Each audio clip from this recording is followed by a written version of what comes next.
So ఇప్పుడైతే మనతోటి నందకిషోర్ గారు ఉన్నారు. సో ఆయన అడిగి విశ్వ సమైక్య సంక్రాంతి సంబరాల గురించి ఆయన ఎలా ఫీల్ అవుతున్నారో అడిగి తెలుసుకుందాం. హాయ్ అండి, నమస్తే. నమస్తే అండి. ముందుగా మా 99 టీవీ తరపు నుంచి మీకు సంక్రాంతి శుభాకాంక్షలు. సో మీకు ఎలా అనిపిస్తుంది ఈ రోజు ఈ ఈవినింగ్ ఎలా అనిపిస్తుంది?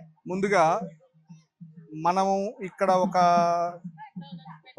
సభా ప్రాంగణాన్ని ఏర్పాటు చేసినటువంటి విశ్వ సమైక్య అనేటటువంటి నాన్ ప్రాఫిటబుల్ ఆర్గనైజేషన్ ని మనం చేయాలండి.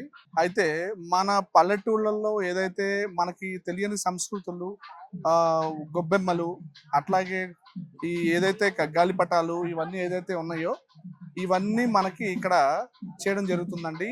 ఇంత బిజీ లైఫ్ లో సిటీలో మేము నివసిస్తున్నటువంటి మాకు ఇటువంటి ఏదైతే ఈ పల్లెటూళ్ళలో జరిగే మన మన మన సంస్కృతి సంక్రాంతి సంబరాలు ఏదైతే మనకి తెలియనివి మనం వెళ్ళలేనివి ఉంటాయో అవన్నీ వీళ్ళు ఇక్కడ హైదరాబాద్ లో రాక్ హైట్స్ లో చేయడం జరుగుతుందండి.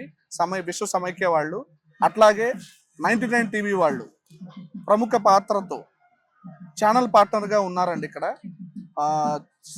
హ్యాపీ సంక్రాంతి.